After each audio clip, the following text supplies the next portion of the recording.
السلام عليكم ورحمة الله وبركاته. أعوذ بالله من الشيطان الرجيم. بسم الله الرحمن الرحيم. يا أيها الذين آمنوا إذا نودي للصلاة من يوم الجمعة فاسعوا إلى ذكر الله وذروا البيع. صدق الله العظيم. د جمعې د دیروسې متعلقه یو څو اهم خبرې دي چې هغه د ستاسو مخې ته ایږدمه چې د جمعې د اروس چې کوم ده دې ته په اسلام کې او د الله په نس او د حضور په نس باندې فضیلت ولې حاصل دی او د جمعې د ورځې د شروعات د کم سن نشوي دي د دې نوم چا ایښی دی د دې شروعات چا کړی نو چې کله الله رب العزت د کائنات جوړ کړو نو دا الله رب العزت په شپږ ورځو کې جوړ کړی دی او د دې کائنات تکمیل چې کوم دی دا د جمعې پر ورځ باندې شوی دی د حضرت آدم علیه السلام پیدایش دا د جمعې پر ورځ باندې شوی دی جنت ته د حضرت آدم علیه السلام داخله د جمعې پر ورځ باندې شوی ده د جنت نه راوت حضرت آدم علیه السلام د جمعې پر ورځ باندې شوی دی د راوتل د جنت نه چې ځمکې ته راکوز شوی دی د جمعې پر ورځ باندې راکوز شوی دی قیامت به د جمعې پر ورځ باندې چې کوم دی دا راځي د جمعې د ورځې سره ډېر خبرې چې کوم دی هغه منسلک دي او هغه چې کوم دی د جمعې د ورځې سره لګېدلي دي بیا د دینه بعد الله رب العزت زموږ دپاره په هره هفته کې یو ورځ داسې مقرر کړی ده چې هغه په شان د اختر د ورځې وي او هغه ورځ چې کوم ده هغه د جمعې ورځ ده یعنی ګوره یهودو ځان له یو ورځ مقرر کړی ده چې هغې په هغې ورځ باندې راغونډېږي او هغې چې کوم دی اجتماع کوي عبادات کوي چې خپل د هغې کوم رسومات دی هغه کوي هغه ورځ چې کوم دی یوم السبت د خالي ورځ ده او نصرانیانو چې کوم دی هغې ځان له د اتوار ورځ مقرر کړی ده خو دې امت ته الله دا توفیق ورکړو دې ځان له د ټولو نه بهترین ورځ د ټولو نه ښه ورځ چې د جمعې ورځ د هغې ځان له مقرر کړی نو دا د الله رب العزت په دې امت باندې فضل او په دې امت باندې د الله کرم دی په زمانه جاهلیت کې د حضور نه مخکې چې کومه زمانه به دې ورځې ته به هم عروبه ویل کېدو او کعب ابن لوی چې کوم د حضور نبی کریم صلی الله علیه وسلم په نیکونو کې په اجدادو کې یو کس دی د به چې کوم دی په دې ورځ باندې د به خطبه ورکړو د دې ورځې دا نوم چې کوم دی دا جمعه نوم دا هغه ایښی دی چې دی د حضور نبی کریم صلی الله علیه وسلم د زمانې نه 560 سال مخکې دی تیر شوی دی 560 کاله مخکې دی تیر شوی د حضور د زمانې نه د جمعې د ورځې دا جمعه نوم چې کوم دی دا دی ایښی دی کعب ابن لوی په ده باندې د الله رب العزت دومره کرم او دومره فضل و چې دته په هغه زمانه کې چې د بت پرستۍ زمانه به دته الله رب العزت دا توفیق ورکړو چې د بت پرستی نه ده کړې د په هغه وخت کې د توحید هغه رسۍ هغه کلک نیولې او د خپل رب عبادت پیغو د به د جمعې په ورځ باندې چې کوم دی د عرب به ورته راجمع کېدل او د به خطبه ورکوله او په دکې عربو کې د دومره لوی مقام چې کله دی وفات شو د حضور نه 560 کاله مخکې نو د وفات د ورځې نه هغې د تاریخ دغه سلسله شروع کړه د تاریخ چې کوم تاریخونو حساب کتابي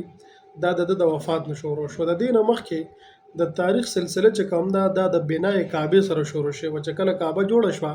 نو په کوم ورځ چې کعبه جوړه شوه نو د هغې ورځې نه به هغې د تاریخونو حساب کتاب کو چې کله بیا دی وفات شو کعب ابن لوی نو د وفات د ورځې نه چې کوم دی بیا د تاریخ دغه حساب کتاب شروع شو او دا را روانه و دا سلسله د اصحاب واقع فیل پورې الم تر کیف فعل ربک باصحاب الفیل الم یجعل کیدهم فی تضلیل وارسل علیهم طیرا ابابیل چې کوم واقع الله رب العزت په دې صورت کې ذکر کړی دا چې کله نه بیا دا واقع وشو نو بیا د تاریخ سلسله د هغه ځای نه شروع شوه چې په دغه کال باندې د حضور نبی کریم صلی الله علیه وسلم ولادت هم شوی دا د حضور د ولادت کال نو خلاصه د کلام دا شوه چې د اسلام نه مخکې کعب ابن لوی په زمانه کې چې کوم دی د جمعې ابتدا شوی و نو په دغه مناسبت سره د جمعې دا نسب چې کوم دی دا هغه طرف ته منسوب کیږي چې د دې نوم هغه ایښی دی او یو کتابونو لیکلي دي چې بعضو روایتو کې راځي چې مدینې والا به قبل هجرت د هجرت نه مخکې به دوی په خپل اجتهاد سره د جمعې پر ورځ چې کوم دی عبادت اهتمام کو. بیا نودي للصلاة من یوم الجمعه د صلات نه مراد چې کوم دی دلته کې اذان دی، دلته د صلات نه مراد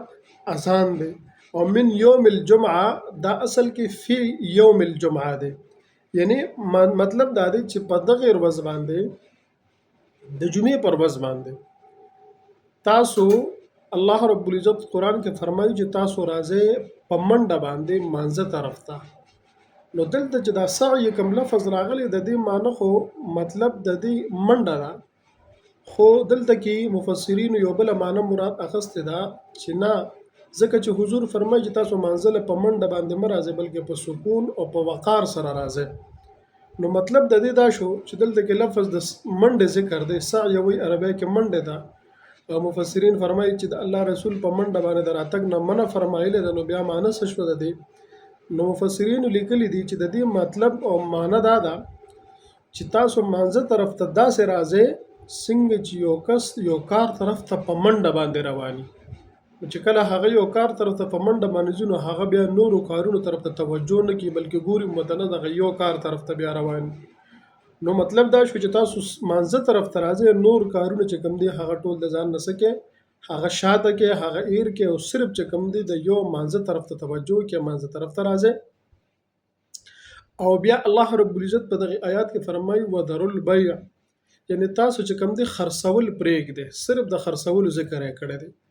نو مطلب مفسرین لیکلي چې صرف د خرڅولو ذکر په دې وجه باندې کړی دی چې کله دکانداران خپل دکانونه بند کړي او دوی خرڅول بند کړي نو اټومیټک اخیستل په خپله باندې بند شو، ځکه دلته کې الله رب العزت صرف د خرڅولو تذکره کړې ده چې وذروا البيع، تاسو چې کوم دی خرڅول پرېږدئ.